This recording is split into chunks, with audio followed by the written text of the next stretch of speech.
Hello students, welcome to Universal Math. आज हम पढ़ने जा रहे हैं ट्रिग्नोमेट्री में ट्रिग्नोमेट्रिक रेशियोज के बारे में।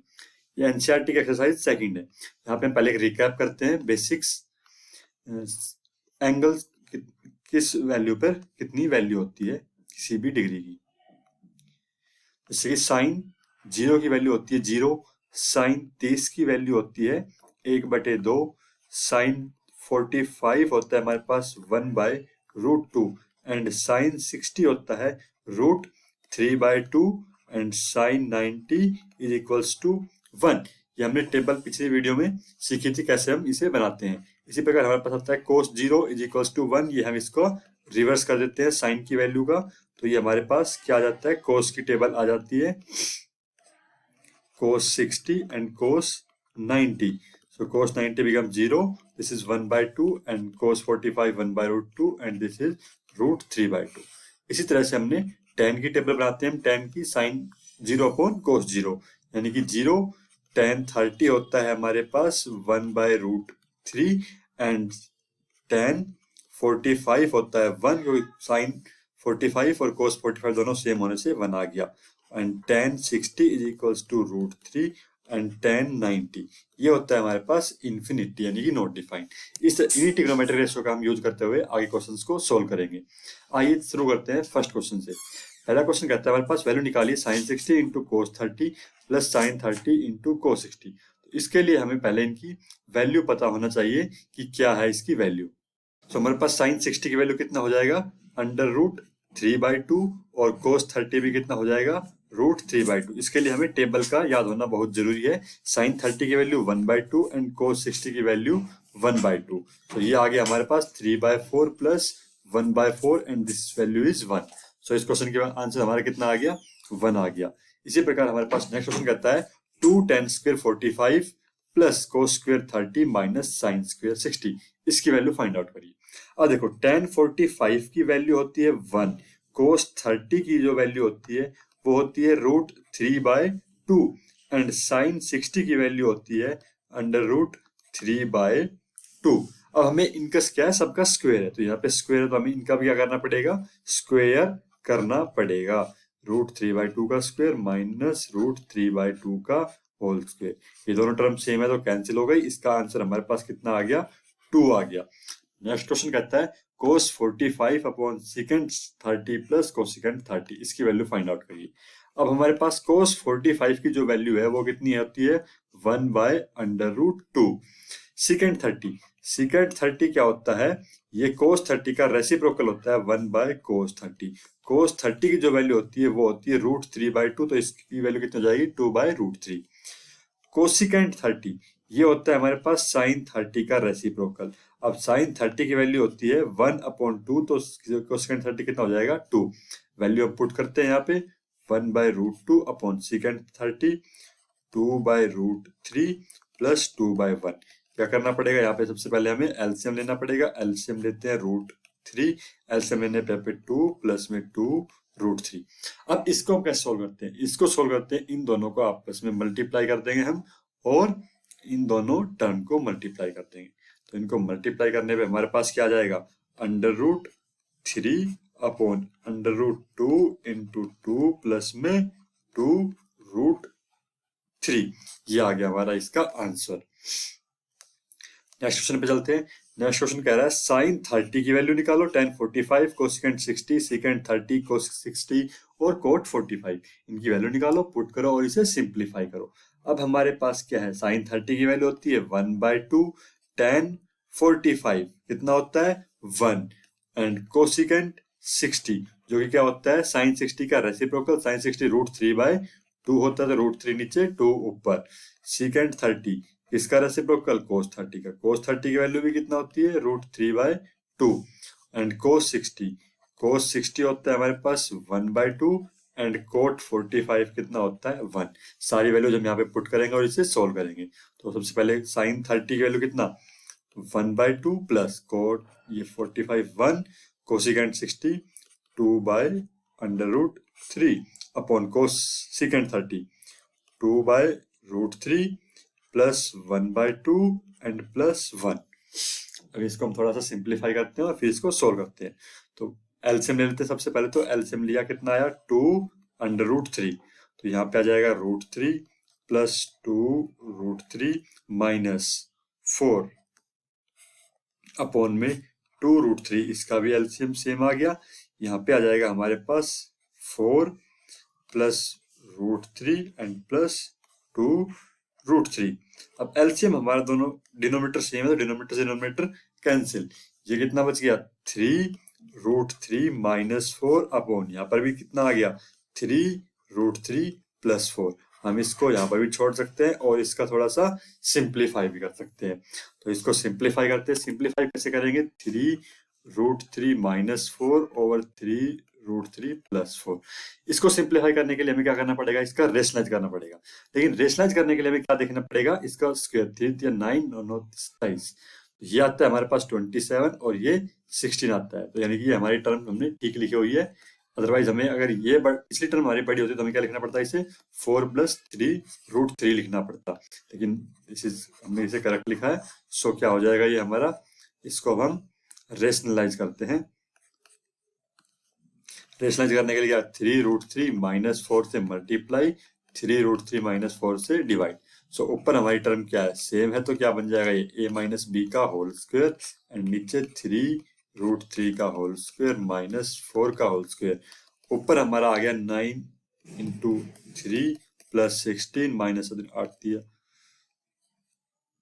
24√3 अपॉन में 27 माइनस 16 और ये आया 27 एंड 16 43। 43 माइनस 24√3 अपॉन में एंड 4 और 7 11। तो ये आ गया हमारा इसका आंसर। नेक्स्ट क्वेश्चन पे चलते हैं। नेक्स्ट क्वेश्चन कहता है वैल्यू निकालो 5 cos square 60, 4 secant square 30 and minus 10 square 45 upon sin square 30। सबसे पहले क्या करना है, इनमें हमें सारी वैल्यू निकालते हैं। इसमें cos 60 की वैल्यू कितना आ गया हमारे पास 1/2, secant 30 यानी cos 30 का रेसिप्रोकल 2/√3, tan 45 हमारा होगा 1, sin 30 होगा हमारा 1/2, cos 30 कितना हो जाएगा √3/2। सारी वैल्यूज हमारे पास आ चुकी है। वैल्यू हम क्वेश्चन में पुट करेंगे। 5 × cos 60, cos 60 की वैल्यू 1/2 है, यहाँ पे क्या है स्क्वायर है तो स्क्वायर आ गया। 4 secant 30 की वैल्यू 2/√3 है एंड देन स्क्वायर देन 1 और 1 का स्क्वायर अपॉन में sin 30 कितना है हमारे पास 1/2 का स्क्वायर प्लस cos 30 कितना हो गया √3/2 का होल स्क्वायर। ये आ गया। इसको हमें सिंप्लीफाई करते हैं। 5/4 प्लस 4 × 4 कितना हो गया 16 अपॉन में 3 माइनस 1 अपॉन 1/4 प्लस 3/4। डिनोमिनेटर हमारा क्या बन गया, यहाँ पे 1 बन गया। अब सिर्फ हमारे पास न्यूमरेटर बचा है। न्यूमरेटर को हम सोल्व करते हैं। न्यूमरेटर को सोल्व करने के लिए क्या किया हमने, यहाँ पे इसको एलसीएम ले लिया। 4 से 12, 15, 12। सो ये हमारा कितना आया यहाँ पे प्लस का 3, 67/12। ये आ गई हमारी इसकी वैल्यू। नेक्स्ट क्वेश्चन कहता है, यहाँ पे ऑब्जेक्टिव टाइप क्वेश्चन है हमारा। यहाँ पे वैल्यू निकालनी है 2 tan 30 अपॉन 1 प्लस में tan स्क्वायर 30। सबसे पहले हमारे पे क्या है, यहाँ पे tan 30 कितना होता है 1/√3। तो यहाँ पे वैल्यू पुट करेंगे 2 × 1/√3 ओवर 1 प्लस में 1/3। स्क्वायर क्या हो जाएगा 1/3। यहाँ पे इसको हमने सोल्व करते हैं तो क्या बन गया 2/√3 अपॉन में 3 + 1/3 यानी कि दिस इज 4/3। 3 सबसे ऊपर चला जाएगा, 4 इसके साथ मल्टीप्लाई, 3 × 2 ओवर 4 × √3, 2 × 2 4 एंड ये बन गया हमारे पास √3/2। √3/2 किसकी वैल्यू होती है, √3/2 हमारे पास ये होती है sin 60 की वैल्यू होती है और cos 30 की। जब देखते हैं पहले कौन सा ऑप्शन है हमारे पास, यहाँ पे cos 30 है, cos 30 नहीं है, sin 60 है। तो ऑप्शन नंबर ए हमारा क्या हो गया, यहाँ पे इसका करेक्ट आंसर हो गया। तो अब हम नेक्स्ट क्वेश्चन पे चलते हैं। नेक्स्ट क्वेश्चन कह रहा है 1 माइनस में tan स्क्वायर 45 और 1 प्लस tan स्क्वायर 45। इसके लिए हमारे पास क्या है, tan 45 की हमें वैल्यू पता होना चाहिए। tan 45 की वैल्यू कितना, tan 45 हो गया हमारा 1, पुट करते हैं 1 माइनस 1 का होल स्क्वायर और 1 प्लस 1 का होल स्क्वायर, कितना आ गया 0। So option number D.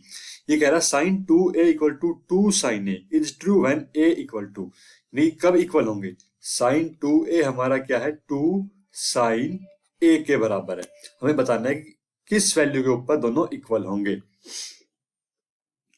हमें इस तरह से इसके लिए हमें एक फॉर्मूला पढ़ते हैं, हम थोड़ा सा देखते हैं क्या होता है। साइन 2a का एक फॉर्मूला होता है 2 into sine A cos A equals to 2 sine ए।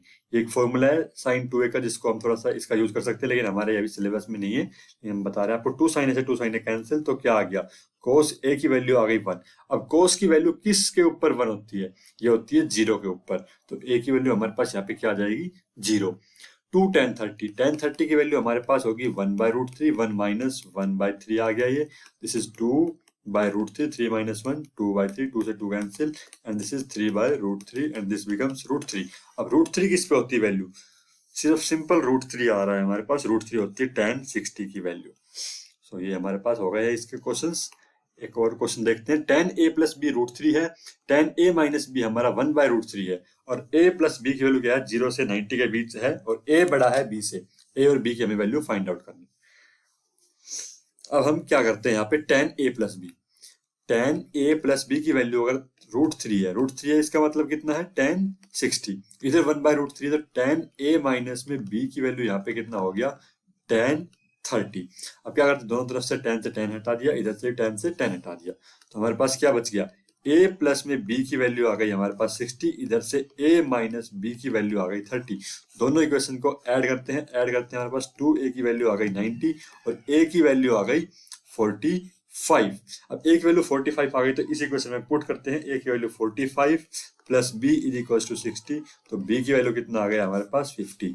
दोनों की दोनों वैल्यू 90 से लेस है, 0 से बड़ी है, और a क्या है हमारे पास, बड़ा है b से, और a और b की हमारे पास वैल्यू आ चुकी है। ये कुछ ट्रू फॉल्स है, यहाँ पे देखते हैं, sine a plus B equal to sine a plus sine B, क्या दोनों इक्वल होंगे, देखते हैं। अभी इसको एग्जांपल लेते हैं हम, साइन a की वैल्यू हम ले लेते हैं 30 और 60, तो साइन 30 प्लस 60 कितना हो गया, साइन 90। साइन 90 की वैल्यू कितना होता है, 1 होता है।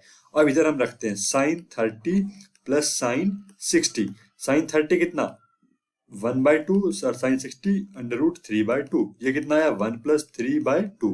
क्या दोनों टर्म इक्वल है, नहीं है, नहीं है, तो ये क्या हो गया हमारे पास, फॉल्स हो गया। नेक्स्ट करते हैं, value of sine theta increases as theta increases. कह रहा थीटा को हमें इंक्रीज करना है, यानी कि थीटा को पहले 30 लेते हैं, फिर 45 और 90 लेते हैं, थीटा इंक्रीज हो रहा है, तो क्या साइन की वैल्यू इंक्रीज होगी, हाँ। देखो 30 पे कितनी थी वैल्यू, 1/2, ये कितनी आ गई 1/√2, और 90 पे कितनी बन जाती है 1, यानी कि वैल्यू हमारी क्या हो रही है, इंक्रीज हो रही है, इंक्रीज हो रही है, तो ये क्या हो गया हमारे पास, ट्रू। कह रहा cos theta is increases as theta increases, cos 0, देखो कोस 0 पे कितनी वैल्यू होती है 1, 30 पे कितनी होती है √3/2, और 90 पे कितनी हो जाती है 0, यानी कि वैल्यू क्या हो रही है यहाँ पे, डिक्रीज हो रही है, तो ये क्वेश्चन हमारा क्या हो गया, ये हो गया फॉल्स। नेक्स्ट कह रहा है साइन थीटा और कोस थीटा की वैल्यू किस वैल्यू के लिए दोनों इक्वल होती है, तो किस पे होती है दोनों इक्वल, 45 पे। कह रहा है cot A is not defined for a equal to 0। देखो जी, tan 0 कितना होता है 0, और कोट क्या होता है, रेसिप्रोकल होता है, तो कोट 0 कितना हो जाएगा 1/0, यानी कि इन्फिनिटी, यानी कि नॉट डिफाइंड। अगर cot is not defined for a is equals to 0, तो ये भी हमारे पास क्या हो गया, ट्रू हो गया। तो ये हमारे पास एक्सरसाइज सेकंड थी। इसकी पूरी एक्सरसाइज देखने के लिए धन्यवाद, और चैनल को सब्सक्राइब करते जाएं, लाइक करें और शेयर करें। Thank you.